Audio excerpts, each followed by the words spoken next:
কৈ যদি ৰুটি নাইবা আপুনি নানৰ লগত বা পোলাও বা জিৰা ৰাইচ বা ফ্ৰাইড ৰাইচৰ লগত এনেকৈ যদি পায় কি মজা লাগিব নহয়নে বাৰু সো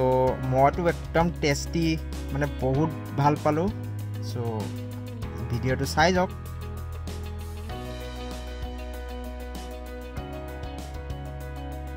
হেল্ল' এভৰিৱান কি খবৰ খাম খুৱাম শিকিম শিকাম উদ্দেশ্যলৈ আকৌ এবাৰ সকলোকে ৰোহন কিটচেনলৈ স্বাগতম জনাইছোঁ ভিডিঅ'টো ষ্টাৰ্ট কৰাৰ আগতে যদি মোৰ চেনেলত কোনোবা নতুনকৈ আহিছে তেন্তে প্লিজ ছাবস্ক্ৰাইব কৰিব আৰু লগতে লাইক কৰি দিব যদি ভাল লাগে ভিডিঅ'টো শেষলৈকে চাব কিন্তু ব'লক এতিয়া আৰম্ভ কৰোঁ এয়া প্ৰথমতে এনেকৈ মাংস লৈ ল'ব অলপ সাৰ থকা হ'লে ভাল এইখিনি ভালকৈ ধুই ল'ব আৰু পানীখিনি নিগৰি ল'ব তাৰ পিছত আপোনালোকে এইখিনি মেৰিনেট কৰিব তাৰ কাৰণে আপোনালোকে 1 চামুচ নিমখ দিব লগতে আধা চামুচ হালধি পাউডাৰ লগতে 1 নহৰুৰ পেষ্ট আৰু আধা চামুচ আদাৰ পেষ্ট লৈছোঁ আৰু এইখিনি এতিয়া মই গোটেইখিনি ভালকৈ মিলাই দিছোঁ আৰু এইখিনি মই 1-2 ঘণ্টাৰ কাৰণে মই থৈ দিছোঁ সো আৰু এটা পাত্ৰত এনেকৈ দৈ লৈ ল'ব মই টেঙা দৈ লৈছোঁ 1 কাপ লগতে আপোনালোকে তাত ধনিয়া পাউডাৰ 2 চামুচ মিলাই দিব আৰু আপোনালোকে জিৰা পাউডাৰ আধা চামুচ এড কৰি দিব লগতে আপোনালোকে 1 চামুচ আপোনালোকে জালুকৰ গুড়ি দি ভালকৈ মিলাই দিব আৰু এইখিনিও সাইড কৰি থৈ দিব তাৰ পিছত আপোনালোকে আৰু এটা পাত্ৰত বা বাটিত আপোনালোকে কাজু 8-10 টুকুৰামান লৈ তাত অলপ গৰম ওৱাটাৰ দিব গৰম পানী দি আপোনালোকে অলপ তিয়াই ৰাখক যাতে সেইটো কোমলি যায় তাৰ পিছত আপোনালোকে এটা কাম কৰিব এনেকে পিয়াজ ল'ব আপোনালোকে মই আধা কেজি যেটো খাসি মাংস লৈছো সো তাৰ কাৰণে মই 5টা পিয়াজ লৈছো সো সেই হিচাপত দিব যদি 1 কেজি লৈ তেন্তে আপোনালোকে 10টা পিয়াজ দিব এয়া দেখিছে নহয় মই কেনেকৈ কাটিছো কটাৰ ষ্টাইলটো এনেকৈ ৰাখিব কাৰণ এটো দেখুৱাম মই পিছত সো এনেকৈ স্লাইস কৰি কাটিব আৰু এইটো হৈছে মেন আপোনালোকে হেতু কটাৰ পিছত আপোনালোকে এটো মেচ কৰিব হাতেৰে দেখিছে নহয় আৰু যদি কবাত গুটা হৈ আছে তেন্তে হেখিনি অলপ চিঙি দিব সো এয়া দেখিছে নহয় মোৰ কেনেকুৱা ৰাখিছো একদম পাতলকে কাটিব তাৰ পিছত আপোনালোকে এখন কেৰাহী গেছত বহুৱাই মিডিয়াম ফ্লেমত ৰাখি তেল যেতিয়া গৰম হ'ব তাত যিখিনি আপোনালোকে স্লাইস কৰি লৈছিলে পিয়াজ এইখিনি তাত দি দিব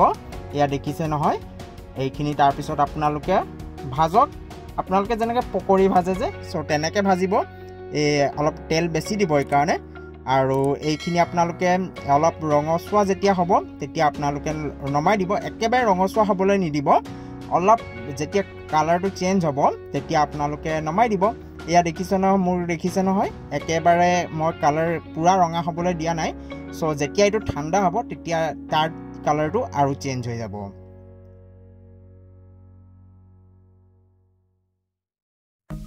সো এনেকৈ আপোনালোকে গোটেইখিনি ভাজি লওক যিখিনি পিয়াজ কাটি থৈছে মোৰ পিয়াজখিনি মোৰ ভজা হৈ গ'ল এইখিনি এটা ঠাণ্ডা হ'বলৈ এৰি দিব তাৰ পিছত আপোনালোকে এইখিনি মিক্সিত মাৰি এনেকৈ পেষ্ট বনাই ল'ব মোৰ সেই সময়ত কাৰেন্ট নাছিলে কাৰণে মই পটাত পিচিছিলোঁ এনেকৈ কেৰাহী এখন বহুৱাই ল'ব তাৰ পিছত আপোনালোকে কুৰমা বনাইছে যেহেতু একেবাৰে কনজুচি নকৰিব আৰু ঘি অবিহনেতো কুৰমাৰ কোনো পধ্যেই সম্ভৱ নহয় সো কনজুচি নকৰি ভালকৈ দিব মই 4 চামুচ দিছোঁ আপোনালোকে কমকৈ দিলেও একো নাই কিন্তু ঘি ব্যৱহাৰ কৰিবা ভাল হৈ খাবলৈ লগতে ইয়াত মই অলপ কেইটামান ডালচিনি ইলাচি লং দিছোঁ লগতে আৰু লগতে জায়ফল দিছোঁ আৰু এইখিনি অলপ ভজাৰ পিছত আপোনালোকে যিখিনি মাংস মেৰিনেট কৰি লৈছিলে সেইখিনি আপোনালোকে তাত দি দিব তাৰ পিছত ইয়াত লগে লগে আপোনালোকে নিমখ এড কৰি দিব মই নিমখটো ইয়াত দেখুওৱা নহল কিন্তু মই নিমখ দি লৈছিলোঁ আৰু তাৰ পিছত আপোনালোকে যিখিনি দৈ যিখিনি মিশ্ৰণ ৰেডি কৰি লৈছিলে সেইখিনি তাত দি দিব তাৰ পিছত আপোনালোকে এইখিনি ভালকৈ মিলাই দিব আৰু এটা কথা মন কৰিব আপোনালোকে এইখিনি সদায় মিডিয়াম ফ্লেমত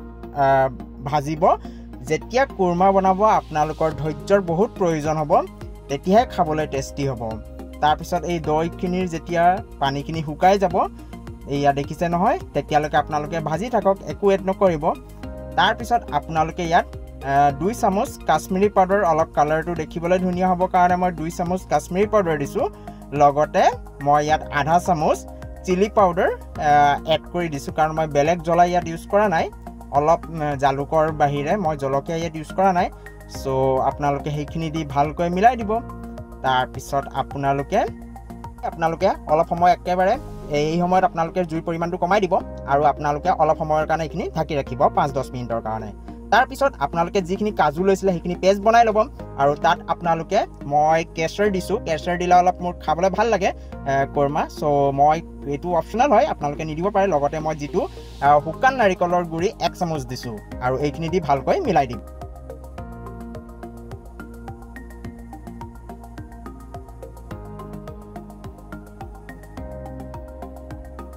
যিখিনি ব্ৰাউন কালাৰ পিয়াজৰ পেষ্ট খিনি আপোনালোকে ইয়াত এড কৰি দিব আৰু এইখিনি ভালকৈ মিলাই দিব আৰু একেবাৰে আপোনালোকে মিডিয়াম ফ্লেমতে ৰাখিব তাৰ পিছতো আপোনালোকে কেতিয়াও গেছৰ পৰিমাণ বঢ়াই নিদিব ইয়াত সদায় কম জুইত মানে ভালকে হ'বলৈ দিয়ক ভাল লাগিব খাবলৈ আৰু আপোনালোকে তাত 1 গ্লাস গৰম পানী এড কৰি দিব অলপ ভজাৰ পিছত কিন্তু দেই পিয়াজখিনি সো এনেকৈ আপোনালোকে ভাজি থাকক প্ৰায় 10-15 মিনিট কাৰণ খাসি মাংস হয় সো হিজিবলৈ অলপ সময় লাগে সো আপোনালোকে পানী এনেকৈ দি যাব নিজে নিজে হিজে যাব সো অলপ আপোনালোকে ধৈৰ্য লাগিব ইয়াত কিন্তু সো এনেকৈ আপোনালোকে বনাই থাকক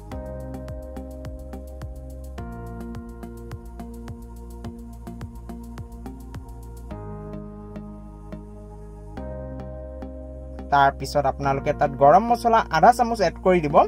আৰু আপোনালোকে এইখিনি ভালকৈ মিলাই দিব তাৰ পিছত আকৌ আপোনালোকে ইয়াত অলপ ভজাৰ পিছত তাত আপোনালোকে আকৌ পানী এড কৰি দিব কাৰণ খাসি মাংস ইমান সোনকালে নিহিজে সো সেই কাৰণে মই ইয়াত পানী আকৌ এড কৰিলো পানীখিনি অলপ শুকুৱাৰ পিছত মই তাত যিখিনি কাজু আৰু নাৰিকলৰ মই যেটো পেষ্ট বনাইছিলো হেতু মই তাত দি লৈছো এটো একদম অন্তিম পৰ্যায় পাইছোগে আৰু দেই কুৰমা বনোৱাৰ সো এয়া অলপ দি ভালকৈ মিলাই দিব আৰু কৈছো নহয় এইখিনিয়ে মেইন বস্তু কাৰণ এই বস্তুখিনি মিছ নকৰিব যদি কুৰমা খাবলৈ হয় এই বস্তুখিনি মেইন আৰু হসাকৈ কৈছো টেষ্টি পাব এনেকে বনাই যাওক লগতে জাইফল মই অলপ আধা লৈ এইখিনি মই অলপ ৰুকনিৰে ৰুকি দিছো এয়া দেখিছে নহয় তাৰ পিছত তাত মই অলপ আদা এনেকে দীঘলকে কাটি মই তাত দি দিছো পাতলকে আৰু এইয়া কিউৰা ওয়াটাৰ বুলি কয় মই এইটো হৈছে কুৰমাৰ আসল বস্তু আপোনালোকৰ ঘৰত যদি নাই তেন্তে আপোনালোকে ইয়াত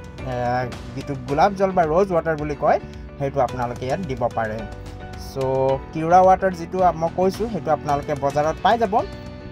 সো সেইখিনি দিয়াৰ পিছত আপোনালোকে এনেই জাস্ট 30 সেকেন্ড বা 1 মিনিটৰ কাৰণে আপোনালোকে ঢাকি দিব সো আপোনাৰ কুৰমা ৰেডি সো কেনে পালে মোৰ ৰেচিপি কুৰমাৰ সো প্লিজ জনাব কমেন্ট কৰিব দেই আজি হেকত লাইক কৰি দিব কমেন্ট কৰি দিব আৰু শেয়াৰ কৰি দিব সো টাটা বাই বাই